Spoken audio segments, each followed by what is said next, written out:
सड़क सुरक्षा फोर्स पंजाब जीवन रक्षा के लिए प्रतिबद्ध 24 घंटे। मात्र 1 साल में सड़क दुर्घटना में होने वाली मृत्यु में लगभग 50% की कमी। कुछ समय पहला मेरे भरा ਦਾ ਐਕਸੀਡੈਂਟ ਹੋਇਆ ਸੀ। ਸੜਕ ਸੁਰੱਖਿਆ ਫੋਰਸ ਨੂੰ ਕਾਲ ਕੀਤਾ 112 ਨੰਬਰ ਤੇ। ਵਿਦਿਨ 5 ਮਿੰਟਾਂ ਦੇ ਵਿੱਚ ਇਹਨਾਂ ਨੇ ਆ ਕੇ ਮੇਰੇ ਭਰਾ ਦੀ ਜਾਨ ਬਚਾਈ। ਜੇ ਉਹ ਨਾ ਮੈਨੂੰ ਉੱਥੋਂ ਚੱਕਦੇ ਤਾਂ ਹੋ ਸਕਦਾ ਸੀ ਮੇਰੀ ਮੌਤ ਹੋ ਜਾਂਦੀ।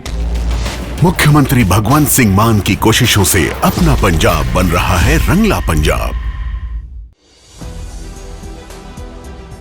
बिहार में चल रहे सियासी घमासान के बीच नीतीश कुमार ने अपनी चुप्पी तोड़कर भारी बवाल काट दिया है और ऐसा बयान दे दिया जिससे अब ये अंदाजा साफ साफ लगाया जा रहा है कि चाचा जल्द ही पलटने वाले हैं। नमस्कार, आप देखना शुरू कर चुके हैं 4 PM न्यूज नेटवर्क और मैं हूं आपके साथ प्रगति ठाकुर। नीतीश कुमार इस वक्त भारी बवाल मचा रहे हैं और एक तरफ तो लालू यादव के ऑफर पर चुप्पी साधकर हाथ जोड़ लेते हैं, तो वहीं दूसरी ओर आपको याद होगा हल्का सा मुस्कुराकर ये संकेत भी देते हैं कि अभी नहीं, खरमास के बाद बताएंगे कि आखिरकार क्या खेला करने वाले हैं। और अब ऐसा बयान दे जाते हैं जिसकी वजह से बिहार की सियासत में अलग ही टेंशन आन पड़ी है, क्योंकि आपको बता दे कि नीतीश चाचा जी जब जब बोले हैं तब तब सहयोगियों के साथ खेले हैं। तो फिलहाल अब नीतीश क्या खेला करने वाले हैं और साथ ही नीतीश के किस बयान ने बिहार में भारी बवाल मचा दिया है और खेला होने का संकेत दे दिया है, ये भी आपको बताएंगे। और साथ ही साथ इस भारी बवाल के बीच अब अमित शाह और राहुल गांधी दोनों ही आनन फानन में बिहार पहुंच रहे हैं, उस पर भी आएंगे। लेकिन उससे पहले आप ये वीडियो देखिए और ये वीडियो बहुत ही जरूरी है, ध्यान से सुनिएगा। पहले जो था वो सबको खूब प्रेस वाला देते हैं। अरे हम तो 2 बार गलती से उस सबके साथ जोड़ दिया, अब तो हम फिर पुराना साथी में हैं। तो उसी से मैंने हम किए जी। तो सब कोई काम किया, कोई महिला का शाम के बाद कोई निकलता था। तो नीतीश चाचा इस बार भी अपनी वही सफाई दोहरा रहे हैं जो बरसों से दोहराते आ रहे हैं। जी हाँ, लेकिन उतनी जल्दी पलट भी जाते हैं। याद होगा आपको, चाचा जब जब कहते हैं इधर उधर नहीं जाएंगे, आपके साथ ही रहेंगे, दोबारा ये गलती नहीं दोहराएंगे, तब तब चाचा पलट जाते हैं और भारी बवाल भी खड़ा कर देते हैं। कुछ ऐसा ही नजारा एक बार फिर बिहार में देखने को मिल रहा है और बिहार की सियासत में इस नजारे की वजह से काफी घमासान मचा हुआ है। जी हाँ, पहले तो नीतीश चाचा ने चुप्पी साधकर बीजेपी आलाकमान की धड़कनें बढ़ाई और चुप्पी तोड़ते ही ऐसा बयान दे दिया कि अब और भारी बवाल हो गया, क्योंकि पलटू चाचा अपने बयानों से कितनी जल्दी पलटी मारते हैं इससे आप और हम दोनों ही वाकिफ हैं। और चाचा जी के इस पलटी मार खौफ से अब बीजेपी के कथित चाणक्य भी काफी घबराए हुए हैं और उनकी धड़कनें बढ़ी हुई हैं और ऐसी धड़कनें बढ़ी हैं कि फौरन भागे भागे बिहार पहुंच रहे हैं। खबरें भी निकलकर सामने आई है कि अमित शाह बिहार दौरे पर जा रहे हैं, लेकिन चाणक्य के बिहार दौरे से पहले ही नीतीश खेल गए हैं और नीतीश ने बीजेपी की हवाइयां उड़ाकर रख दी। पहले आप ये खबर देखिए, उसके बाद और चर्चा करते हैं। देखिए खबर में क्या कुछ लिखा हुआ है। नीतीश कुमार जल्द छोड़ देंगे एनडीए का साथ, उद्धव ठाकरे गुट के नेता संजय राउत का बड़ा दावा। तो आप ये भी देख सकते हैं कि नीतीश के एनडीए छोड़ने का अब दावा भी किया जा रहा है और ये मामला भी बिहार से दिल्ली और अब दिल्ली से महाराष्ट्र तक जा पहुंचा है। और नीतीश कुमार पर वैसे ही पलटू चाचा का तमगाल लगा ही हुआ है और जिस तरह से बिहार के सियासी समीकरण देखे जा रहे हैं पिछले कुछ दिनों से, उसके बाद तो राजनीतिक पंडित भी ये दावे करने लग गए हैं कि बिहार में नीतीश कुमार एक बड़ा खेल करने वाले हैं, चुप्पी साध कर भी और चुप्पी तोड़ कर भी। देखिए खबर में आगे क्या कुछ लिखा हुआ है। शिवसेना यूबीटी नेता संजय राउत ने दावा किया कि नीतीश कुमार के नेतृत्व वाली जनता दल यूनाइटेड राष्ट्रीय जनतांत्रिक गठबंधन यानी कि एनडीए के साथ नहीं रहेगी, क्योंकि बीजेपी उनकी पार्टी के 10 सांसदों को लुभाने की कोशिश कर रही है। उन्होंने आरोप लगाया कि बीजेपी बिहार में सहयोगी दल के पीठ में छुरा घोंप रही है, बिहार में नीतीश कुमार के साथ गठबंधन में है। आपको बता दें कि संजय राउत ने यह भी कहा कि बीजेपी ने जेडीयू के 10 सांसदों को अपने पाले में करने का काम शुरू कर दिया, इसलिए नीतीश कुमार असहज महसूस कर रहे हैं। मुझे संदेह है कि वो एनडीए में रहेंगे। उन्होंने आगे यह भी कहा कि यह संभावना नहीं है कि जेडीयू एनडीए के हिस्से के रूप में 2025 का बिहार विधानसभा चुनाव लड़ेगी। जेडीयू के पास लोकसभा में 12 सांसद हैं और एनडीए सरकार के लिए महत्वपूर्ण है, क्योंकि बीजेपी के पास संसद के निचले सदन में अपने दम पर बहुमत ही नहीं है।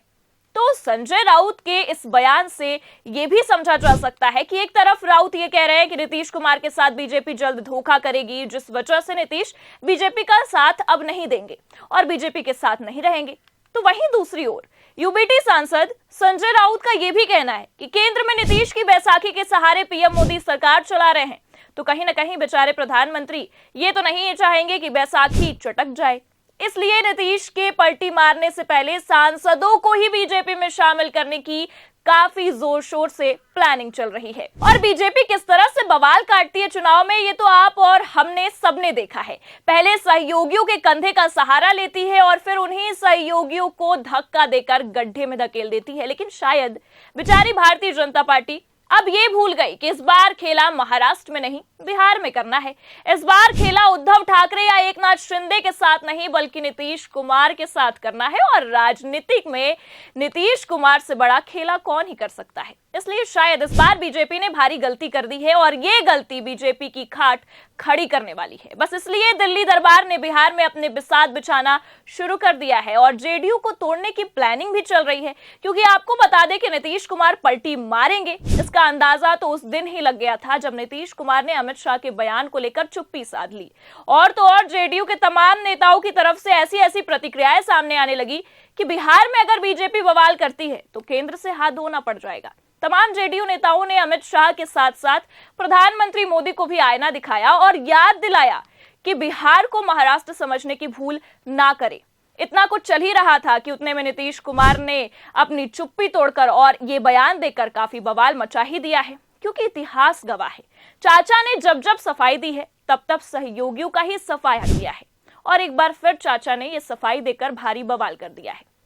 क्योंकि पहले ही जब एनडीए की मीटिंग में नीतीश कुमार नहीं पहुंचे, तब से ही कयासबाजियों का दौर थमने का नाम नहीं ले रहा था। और उसके बाद सोने पर सुहागा आप देखिए कि तब हो गया जब नीतीश दिल्ली तो गए, लेकिन प्रधानमंत्री से और साथ ही साथ जेपी नड्डा से मुलाकात के प्रस्ताव को ही ठुकरा दिया और बिना मुलाकात के अचानक बिहार लौट आए। और बात यहीं पर खत्म नहीं हुई। बवाल तो तब और बढ़ गया जब जैसे ही नीतीश कुमार बिहार पहुंचे, वैसे ही लालू ने ऑफर दे दिया और अलग ही धमाका किया। अटकलेबाजियों पर यह मुहर लगा दी कि पुराने दोस्त का ऑफर मिलते ही चाचा पलटी तो जरूर मारेंगे। और चाचा ने अपनी ये सफाई देकर पलटी मारने का अंदाजा और साफ कर दिया है और बिहार की सियासत में सब कुछ क्लियर कर दिया है। क्योंकि चाचा ने जब सफाई दी है तब पलटी मारा है। और जहां एक तरफ नीतीश के पलटी मारने की खबरों से भारी बवाल चल ही रहा था, उसी बीच ये खबर निकलकर सामने आ गई कि लालू के ऑफर मिलने के बाद राहुल गांधी भी बिहार पहुंच रहे हैं। तो एक तरफ नीतीश कुमार पलटी मारेंगे नहीं मारेंगे, इन सभी अटकलेबाजियों के बीच अब अमित शाह आनन फानन में बिहार पहुंच ही रहे थे। उतने में खबर ये निकलकर सामने आ रही है कि अब राहुल गांधी का भी बिहार दौरा होने वाला है। तो साफ बात यह है कि लालू के बयान ने जो बवाल मचाया हुआ है, उसी बीच अब राहुल गांधी का बिहार पहुंचना कहीं ना कहीं ये साफ दर्शाता है कि नीतीश के इस बयान और लालू से लेकर राहुल तक के ऑफर तक में कोई ना कोई कनेक्शन तो जरूर है। और इतना तो साफ है कि भारी बवाल बिहार की सियासत में जल्द होने वाला है और अमित शाह के पहुंचने से पहले ही होने वाला है। लेकिन फिलहाल क्या लगता है आपको कि जिस तरह से नीतीश कुमार ने इस बार भी सफाई दी है और ये अंदेशा लगा दिया है कि जब सफाई दिया है तब बवाल काटा है और पलटी तो जरूर मारा है, तो फिलहाल इस मामले को लेकर आपकी क्या राय है? नीतीश कुमार के बयान को लेकर आपकी क्या राय है? अमित शाह और राहुल गांधी दोनों के बिहार दौरे को लेकर आपकी क्या राय है? कमेंट करके जरूर बताइए। और बिहार के सियासी समीकरण को आप किस तरह से देखते हैं, अपनी प्रतिक्रिया भी जरूर दीजिए। देखते रहिए 4 PM न्यूज नेटवर्क। नमस्कार।